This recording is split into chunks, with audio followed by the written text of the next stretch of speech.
Hey everyone, welcome to the program, WRSA Radio. I am your host, Grenadier One.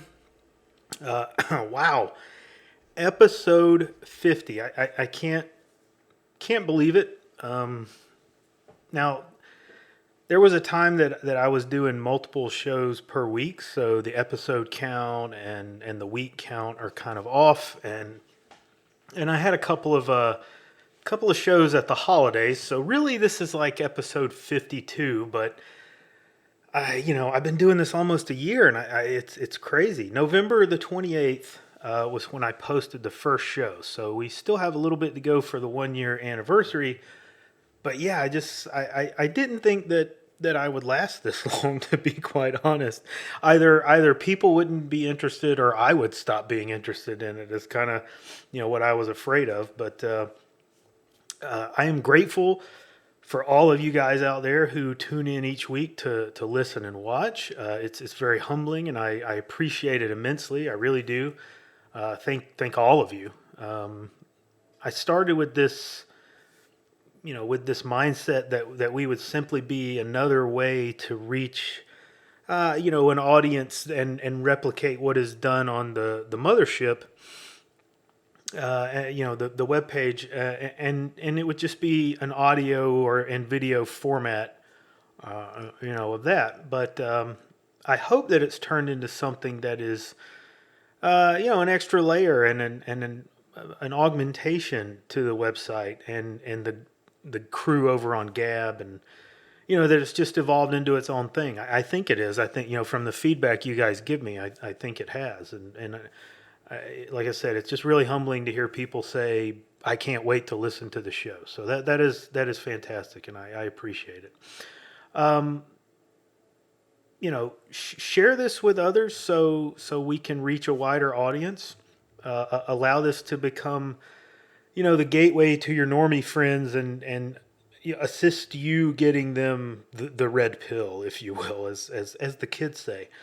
And that's why I added the show to these other outlets like Rumble and YouTube, and not just BitChute. Some people don't like to go to the other side of the tracks, where BitChute is. They think it's like the seedy part of town or something. So I mirror it on those other platforms, not only as a hedge to keep me from just getting completely wiped out, but to give normies a comfortable way to see us and experience the show. So, anyway, thank you all. Let's get away from that and go on with the show. So Matt Bracken took me to task in the comments on the last episode, and I wanted to respond to that here, mostly because I needed some content today. And also because I may or may not have been clear in what I was saying last week about Australia and the use of force of their riot police. And again, if you haven't listened to that episode, go back and listen to it. I agree with Matt, and I think that Australia is a blueprint for what will be brought here. So I think this is an important aspect of things that we need to talk about, and kind of make sure I'm clear where I stand on this. So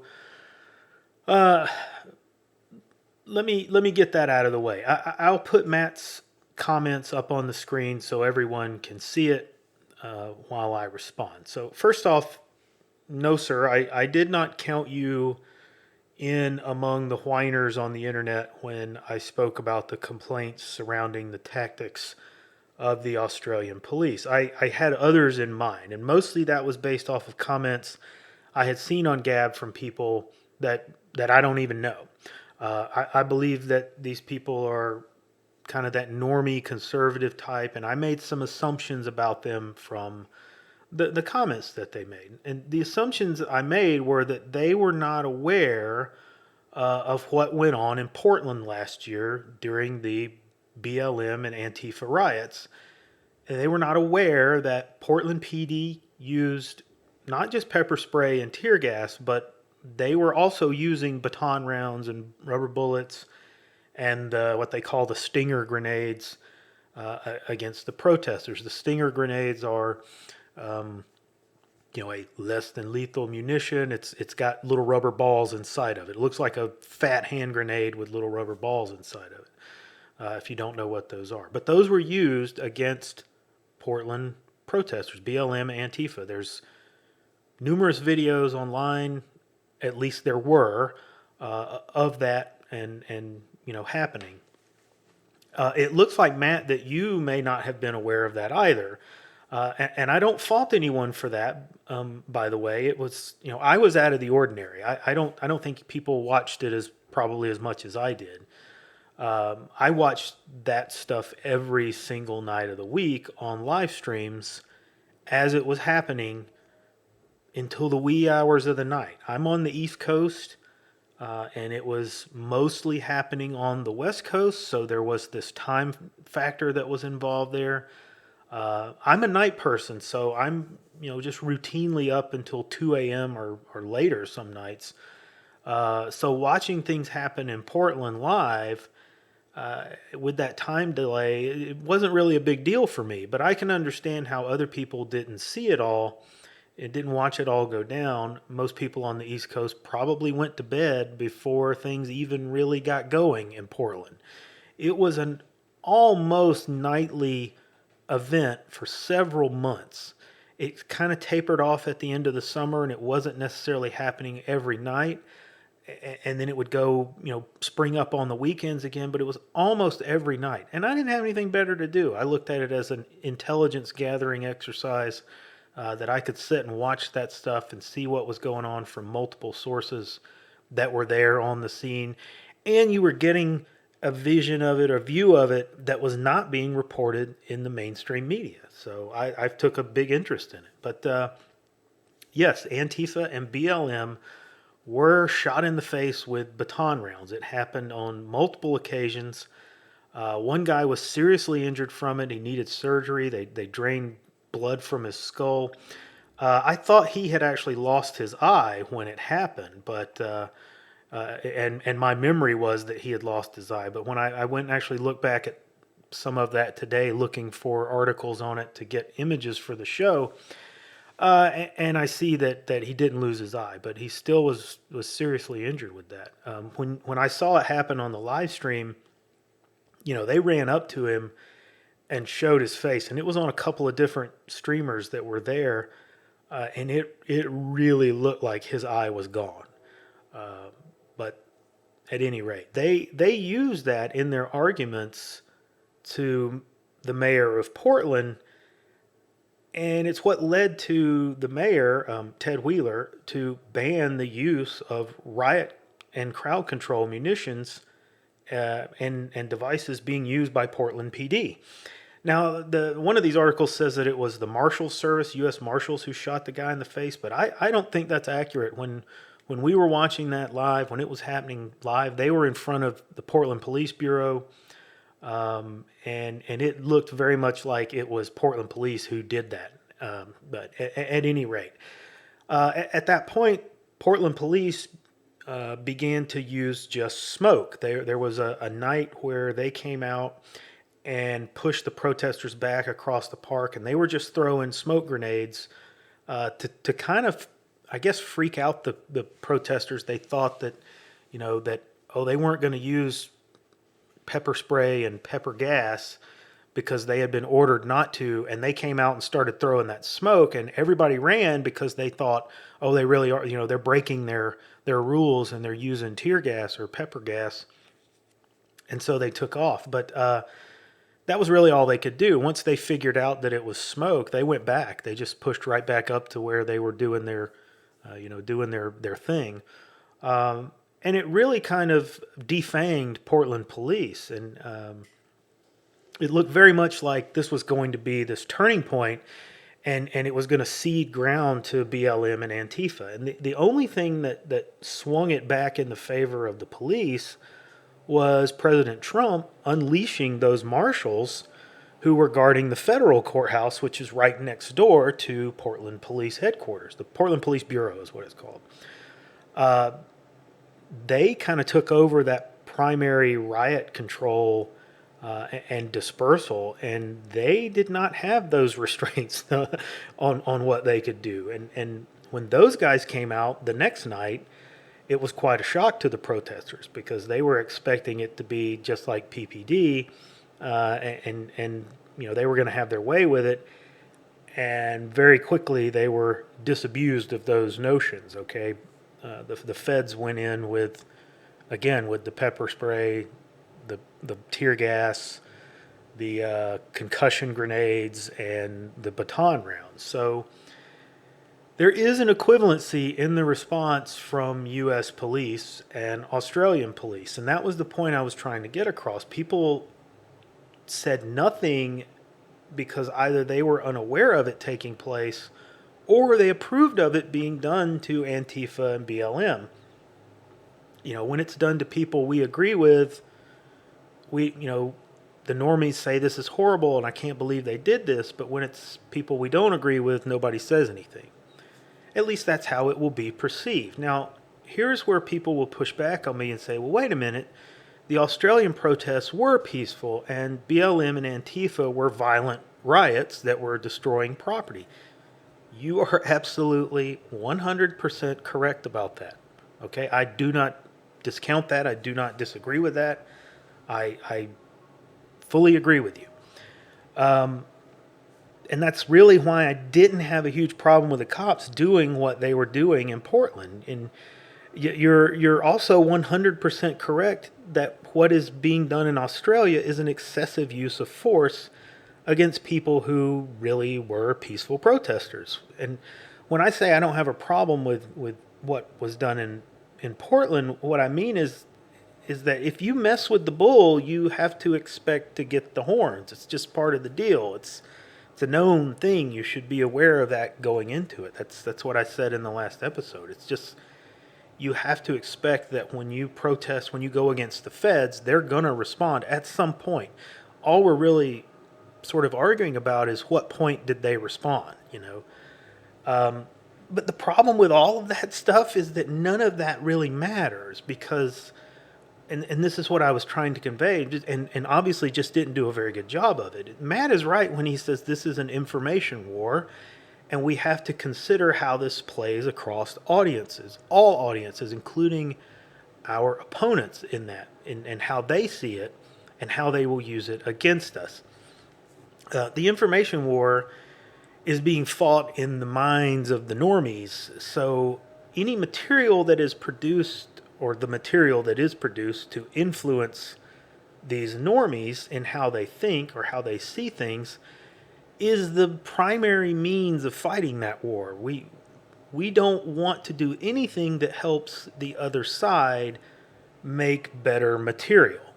And when I say material, I'm mostly talking about memes, but that includes those little single shot pictures that the grandmas share on Facebook. Not the funny ones with the frog. I'm talking about the ones with like nice pictures and things, people talking about God and all that kind of stuff, and Jesus wouldn't like this, and all that stuff. All of that's part of it. All of that is the artillery and the missiles and bombs of the information war. Now, let me explain something here. If you're not aware of this, the left actually suck at this. Okay, they suck really bad. The left can't meme. Okay, they can make what they think are these hard-hitting, one-shot infograms. But I think most people don't respond to those things because they give you this wall of text, or they give you these things that just don't really mean anything, and you have to read through it, and you have to make these twisted logical leaps to understand it.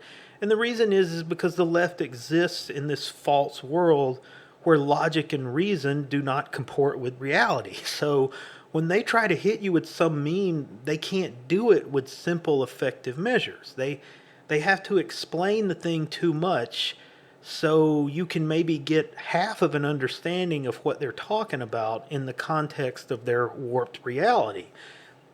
They suck at it. They're like comedians that have to explain every joke to you. It's just terrible. And that's not how memes work, okay?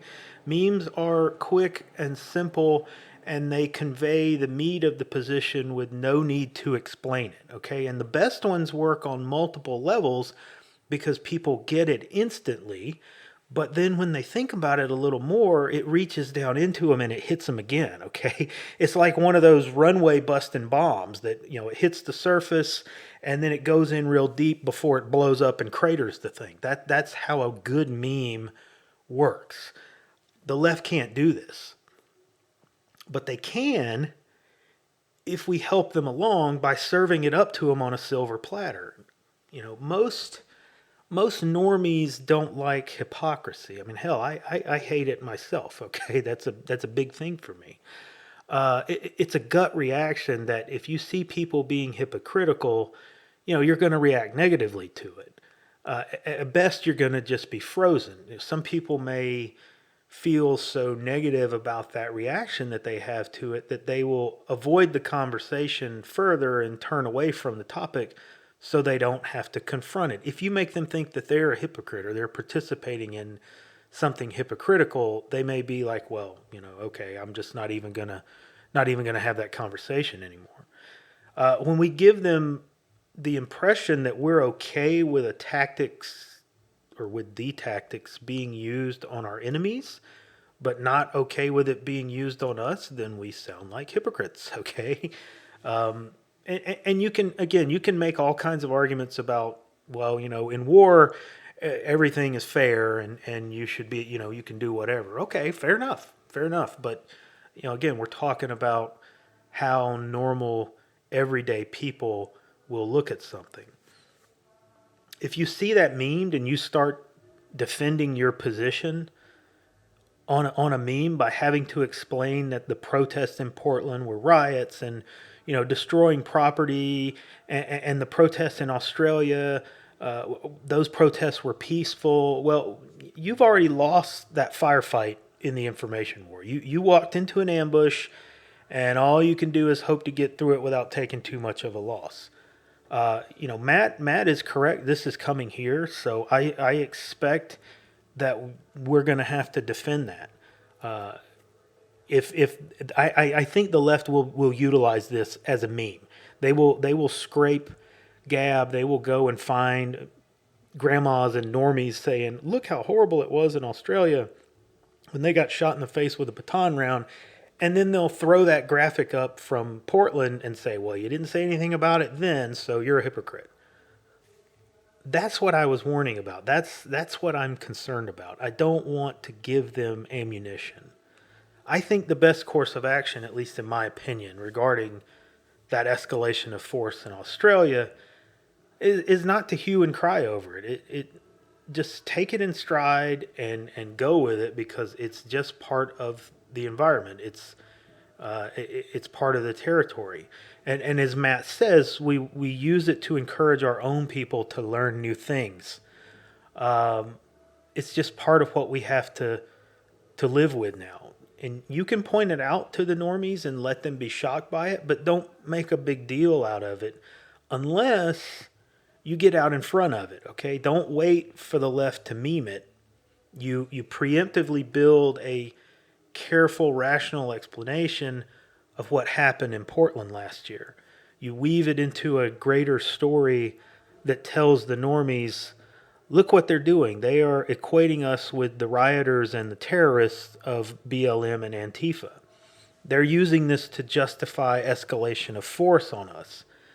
They painted real peaceful protesters like the 1-6 protesters and the Australian protesters as riot and insurrection. Make it something much deeper and more of an impactful narrative, and then it diffuses any leftist meme that may come along. Now, the upside of this is I've yet to see anything coming out from the left yet, and I think it's mainly because the left is trying to avoid even mentioning the protests in Australia. So they don't want anyone going and looking into that. So maybe it's, I'm being a little overreactive about it and thinking a little too deeply about it, and it's not going to be a problem. But I think it will be when it comes here. So anyway, I hope I cleared up my position a little bit there. I could be wrong about this and be just totally off base, but I think it's something that when these kind of things happen, and when we begin to try to control a narrative or drive a narrative, we have to be very careful about looking at it from the other side and how the other side might use it against us. I think that's just smart tactics. It's just a smart way of doing things. But anyway, let me know what you guys think on Gab and in the comments. Matt, if you're listening, thank you for the feedback. I appreciate your opinion. I appreciate your comments and your position on it. You let me think about it. Let me know what you think about it too. I apologize if you guys were hearing music or something in the background. They're putting together some kind of concert at the park across the street, and it's very loud. So unfortunately, they've been doing that all day, doing sound checks and stuff, and I really couldn't get the show recorded without it being a part, of the recording. So I apologize for that. But anyway. Thanks everybody for listening. That's all the time I have for this week. Come see us over on Gab and the Mothership, and I will see you on the next episode.